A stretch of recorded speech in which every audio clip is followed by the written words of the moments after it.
Hello! It's been a while. It's extra warm today. I'm staying hydrated.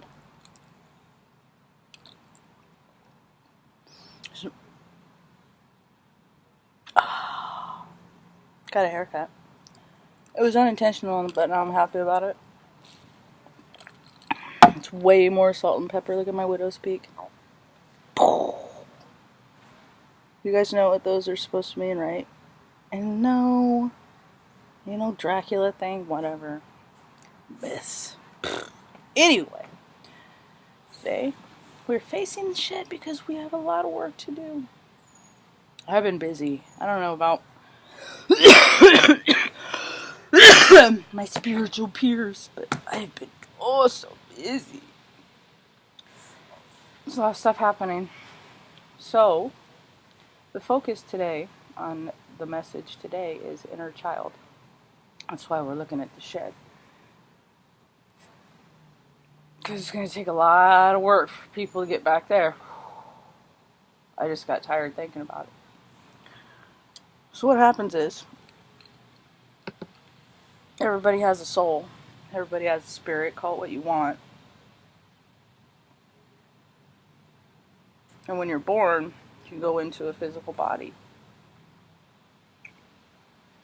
And this physical body is new, and the spirit is not new, although the soul sac is.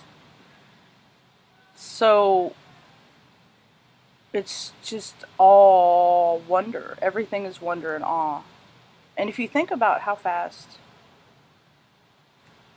a human downloads and processes information the first few years of its life, it's really quite incredible. People don't think in terms of that often. Don't talk about that over Sunday brunch. I don't know, maybe they do. I don't go to Sunday brunch. I don't know what the hell they talk about at Sunday brunch. So, the soul is gathering all this information going on, doing its thing, and then all of a sudden, other people have ideas about how your soul should operate. People start having doubts about their own soul, so they want to help you with yours.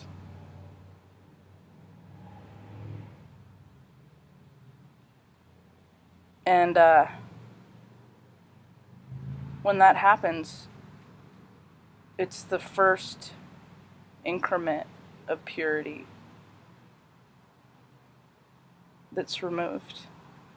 So, like, every time somebody ridicules you as, a child, does anything to take your innocence, your purity, the essence of all of who we are. Because when you're in your heart, the heart space of your inner child, the only thing that will react to you in a negative fashion is somebody that is not heart-centered in their, or centered in their heart space with their inner child. Yeah, this is a product of meditating an hour a day. Your mind goes, what? Words? They're just made up. Just go bleh. Anyway. Excuse me. So, we gotta bring that back. We gotta bring back that childlike. That was my first tattoo. It's my roommate, Brooke. Hi, Brooke. It was like 21 or something like that. It's over half my life ago. So do what you can to bring back that inner child. To empower that inner child. Because when that inner child is empowered, there's nothing they can't do. I watched I saw something one time about, and they were talking about a kid dancing at a wedding. And I love dancing with kids at weddings because they just don't care, and neither do I. And they dance and they don't care and they're just blissed out. And then the instant that they realize that someone's watching them and that the dance is no longer for their joy, but it's for show, the spirit of the dance changes. You can see the instant. It's summer. It's hot. People get crabby when they're hot. Tempers rage. I mean, it's an anomaly. I mean, it's a thing that when ice cream sales spike, so do police reports. Don't let people make you mad. People, it's an energy thing, you know. We're all becoming so sensitive to energy. Like the innocence of a child also, it's very, very, very important that you conserve your energy and use your energy and your life force and for love and all that's good.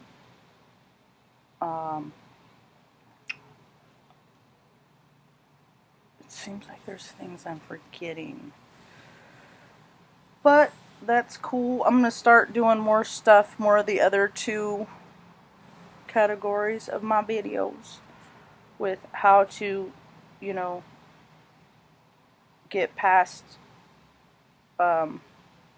sensory barriers with your spectrometer loved ones. I'm excited about some of that stuff. Really excited. Really excited. So basically, yeah, just, you know, do everything you want to do. Pretty much. As long as it doesn't infringe on somebody else. You guys know what I'm talking about. Don't be dumb. Don't, oh, I want to rub bake. I'm going to rub bake. But Mark said I do what you want to do. Come on. We're all old souls here. Act like it. I saw the show today. That's what I was going to say. The incredible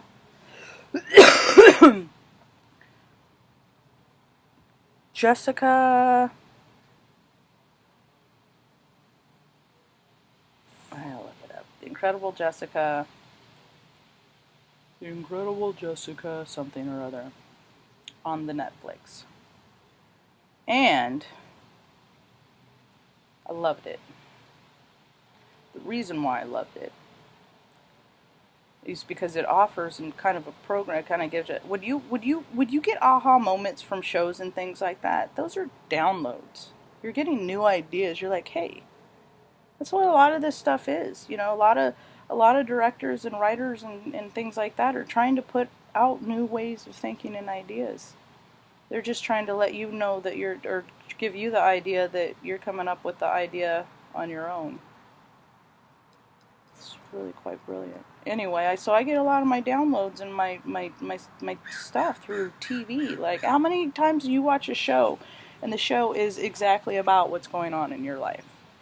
That stuff isn't, there's no such thing as coincidence. They're all synchronicities. They're all little universal freaking maps. Go here, do this, do that. And it's rad. James, the Incredible Jessica James. How did I not remember that? Because it's like Jesse James. I think he was misunderstood. I think he was sensory sensitive. So yeah, she talks. I wish I knew her. Like, I wish I knew her character, and I have a feeling that the gal that plays that, the actress that plays her, is pretty close to that in her personality. I bet she really liked this role and was stoked about it, because it's a great role. And you know, she talks true and honest and truth, and that's how I've always talked, and that's why I've always struggled in the world, because people don't meet you with that. People meet you with deception and errors and all of that. So here, you know, someone that lives forthright and deliberate. I live deliberate.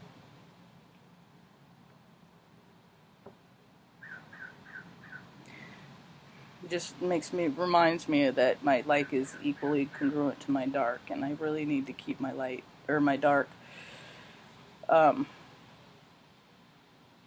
it's like I look at it as like I had a cat that was, his parents were literally brother and sister, Ray, and I really do believe that when you loved on him, like that feeling, it freaked him out because of his genetics. Because I had him from the time he was a kitten. I mean, he was never. I did have him. I feel the. I felt the guilt and just. I had him declawed when he was 6 months old. This was back in 2000. This is in the early 2000s, and I did not do my due diligence in that area. I did not research until after the fact, and I had to deal with that for a long time because of what it is and what it does and how it changed him. But it did all those things. At the same time, it gave me the realization that sometimes people, that feeling, it doesn't feel good to them, that it feels good to other people, and they don't know how to communicate that. So what happens is, it's like, I don't really like people touching me a lot. I'm very iffy. I gotta be in the right mood. And when I was a kid, it was worse. And it really sucked because I had really cute fucking cheeks and always got this. If you think it's okay to go up to a strange kid and do this, it's not. People did that crap all the time. So what happened was I didn't like it. It didn't feel good. So I'd coil or react. And then that's where what's your problem comes in. And I'm thinking, I was sitting here minding my own business, thinking about probably rocks. I like rocks. When I was a kid, I liked rocks a lot. They always had to check my pockets for rocks before they put them in the wash. So, and then, somebody freaking makes me feel weird and then insults me on top and then says that there's something wrong with me. And that's the mentality of the direction that this world has gone for so long. I mean, do people, I don't know, because I mean, a lot of these experiences I've never had. So, do people ask permission if you're like, oh, how far along are you? Do they ask permission, or are they just I don't know, it's just so bizarre to me. So, anyway, back to this show. So she talks earnestly and honestly, and she lives in her truth. And she goes back, and it's only an hour and 23 minutes long or something. It's a very short. It's like a Netflix original. And the dude from the It Crowd's in it. I fucking love that guy. You guys probably know him from Bridesmaids, the love interest, the co-op, the funny talking co-op. But I think he's freaking joyful. He's got a nice face. He's so, it deals with all this stuff. It deals with, childhood stuff that comes back up. I've heard so much this last week that I don't think I could be mad about that stuff anymore. I mean, and there's no reason to get angry sitting in a position where you are today for something that is a point of time that happened then, yet it's just wasted energy. Because you can take I go places in my memories. I go to where I was. I could smell the smells and I can taste the air if it's a salty day in the coast in that memory. So I'm like Temple Grandin like that. We think in pictures. A lot of us do, but some just look at more stuff and have more pictures, and I look at a lot of stuff. So speaking your truth, and that's what I'm doing. That's what I encourage everyone to do. And the thing is the cool part is you don't have to be mean to do it. Like if you're somewhere out in the world and, you know, like you come across somebody that's really agitated and, you know, maybe violent, always take care of your personal, you know, safety first. Some of us are less thinking in that area and we just respond. If you do try to take down the escalation of the heat in the moment, really try to connect on a human level, just to the person and nobody else around. I found this to be effective. And then take them away from the space of the situation that they're in to get a new space, and then that way they can be present with you.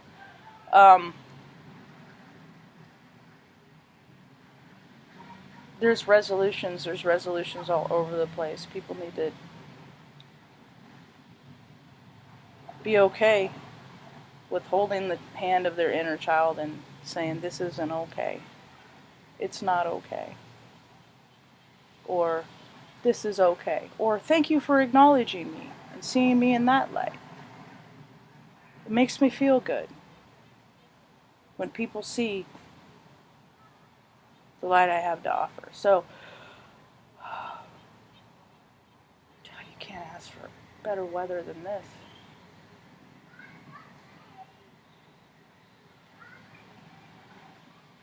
I've enjoyed this time sharing. Look forward to those other avenues of those audios. Like I said, you know, energetically, it's been freaking crazy.